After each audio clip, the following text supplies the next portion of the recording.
Guys!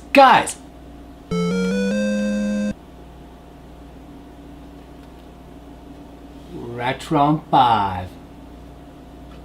Oh yeah.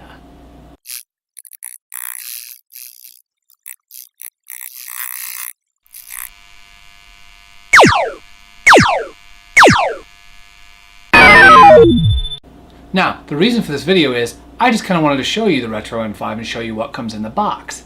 I'll give you a quick rundown of what's inside the box so you have a good idea of what you're purchasing when you buy it. I'm not going to show you any gameplay in this video. However, I do plan to do a couple videos where I can show you the cool features that the system has. I mean, after all, that's what it's all about, right? How well the system plays. And this thing is more elusive than Bigfoot. So why don't we take a look and see what's inside the box. So here it is, the Retro N5 that I received in the mail just recently. Apparently this was meant to be a Christmas gift to me from my family, and it just arrived. So I believe it was ordered sometime in December. $100.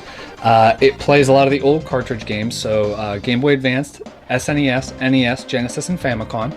Now, I took a photo of this, put it up on my Twitter and, my social media sites when I got it, and the first thing that my good friend Dave O'Banjo said was, "Bro, your box is smashed." As you can see right here, we do have some damage to the box. It was shipped to me that way.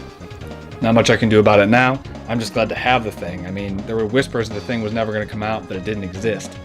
But I have it. So for all you guys who are my friends, colleagues, followers, and strangers on the internet, I thought I'd open this for you so you can see what was inside the box. Okay, so here it is. This is the Hyperkin Retro N5. As you can see, it comes packaged in kind of an egg crate cardboard material. It did all right. I have some small damage through here, and it was crunched a little bit. That's the side it was crunched on, but there's no damage to the equipment inside, so I'm pretty happy about that. I took the plastic wrap off, so there wouldn't be a lot of glare, and you wouldn't have a lot of crunching noises in the background. So let's go through everything one piece at a time. First of all, let's talk about the manual. I think this is a pretty decent instruction manual. It's not too sparse and it's not too much information. I think it gives you anything that you would need to get started. It also comes in several languages: English, French, Spanish, and Portuguese. This is really nice because it means they can ship the same package to several different countries. And they also did one other really nice thing for international sales, which is with the power adapter here. The cable's about 4 feet in length, and the head is swappable. So right now I have this set for the United States because that's where I am. But there are heads inside of the box for Australia, Japan, Europe, and the UK. So that's pretty cool. That's a nice little feature in keeping with the international sales, and the international market will appreciate that. Next up, we have the controller. The controller's not very big. I'm not a very big guy. It's about the size of my hand, so think a little bigger than an NES controller or a Super NES controller. It's not huge. It's an alright size. It's very, very light. I actually weighed it before the video started so I could tell you guys a little bit about it. It weighs about 5 ounces, so it's very light, and I did try this thing out. I'm kind of cheating on my video because I have opened this before, but the stick here is really sensitive. The buttons are all very sensitive. You can see it lit up right there. It's looking for a connection that it's not going to find. It is rechargeable. It's got a cable in the box here that I'll show you momentarily, so you can recharge it just by plugging it into the system. The only issue that I've found with it so far is that this always wants to be player one. So if you have a normal controller plugged into the system and you want it to be player two, this thing's automatically going to bump it, and the player one slot won't work.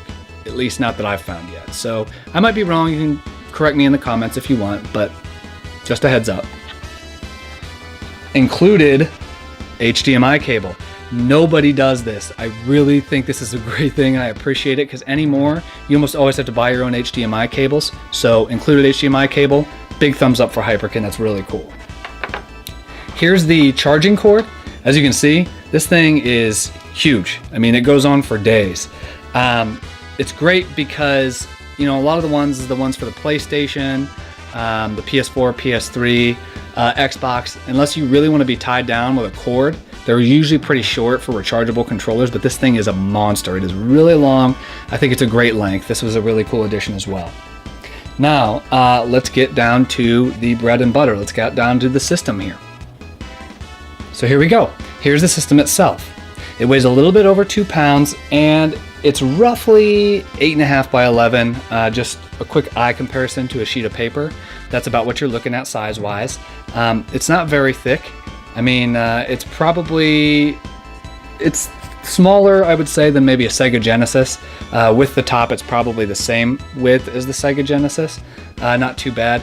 Here on the front, you can see, I don't know if you're going to be able to pick it up, so I'll try and get this thing close and get the glare off of it. The different consoles, there's a controller representation for each console. It'll light up when you plug in a game, so that's pretty cool.